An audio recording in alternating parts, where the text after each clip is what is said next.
तू काय मग ते स्टोरी टाक. हा चमनलाल. तर कसं आहे पब्लिक, तर जय शिवराय भावनो, तुमच्या सगळ्यांचं पुन्हा एकदा स्वागत आहे आपल्या आजच्या डेली ब्लॉगमध्ये. तर मी नवीन सिरीज चालू करतोय असं मी तुम्हाला मागच्या व्हिडिओमध्ये म्हटलंच होतं. तर भावनो, आपल्या नवीन सिरीजचं नाव आहे गावाकडच्या करामती. आता करामती म्हटलं आणि ते आपण गावच्या, तर जत्रा आलीच ना, तर आपल्याला आज जत्रेचं आमंत्रण होतं पारगावचं. तर भावांनो, जत्रेचा सीझन म्हणजे आमच्या सातारकरांसाठी जीव की प्राण असतो आणि त्याच्यात स्वतःहून जर जत्रेला आमंत्रण आलं असेल तर आम्ही अजिबात सुट्टी देत नाही.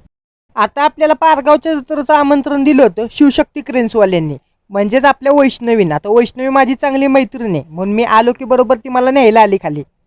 मग निखिल आणि मी गेलो त्यांच्या घरात. आता घर तर त्यांचं एवढं मोठं होतं की आम्हाला समजणंच नक्की कुठं जायचं आहे. तेवढ्यात मी निखिलला हळूच म्हटले, यांच्या रिकाम्या पॅसेजमध्ये आपल्या दोघांची पण घरं येतील.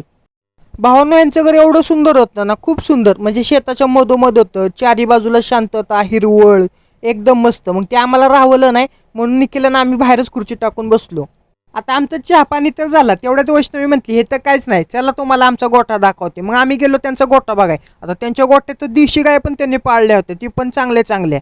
आता गुरांचं पण त्यांनी मस्त मेंटेन केलं होतं, एक देशी गाय, एक म्हस आणि एक गिर गाय आणि त्यांची वासरं.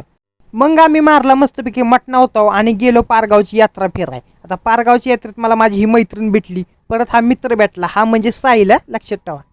आता मला दरवर्षी जत्रेचं आमंत्रण हे साहिलच्या घरी असतं, म्हणून म्हटलं याला लक्षात ठेवा. आता जत्रा फिरा गावात आलेलो म्हटलं, गावात तमाशा चालू होता, म्हटलं आता तमाशा पण बघूनच जावा. तेवढ्यात मला साहिलचा फोन आला, घरी आणि सरबत तरी पिऊन जा.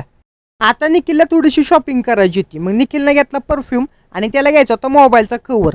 आणि मग निघालो आम्ही घराच्या दिशेनं. आता व्हिडिओ आमचा एवढ्या संपत नाही, आम्हाला दुसरं पण आमंत्रण आलं मोरव्यावरनं. आता मोरव्याची आणि पारगावची जत्रा एकाच दिवशी असते. आता ओंबड्या जेव्हा जायला पण बघा किती टाइम लावते, जणू केलं जत्रा जसे का पुरीच बघणार आहेत.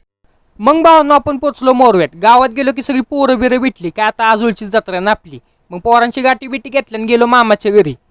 मामाच्या घरी गेलो, मामाचं पोरगं माझ्या तोंडाकडे बघून रडायला लागले. त्याला म्हटलं रडू नको, नाही तर ब्लॉगमध्ये घेणार नाही. ती सांगितलं की लगेच रडायचं बंद झालं बघा. हे नाव वामनलाल. हा चमनलाल. हा कोण?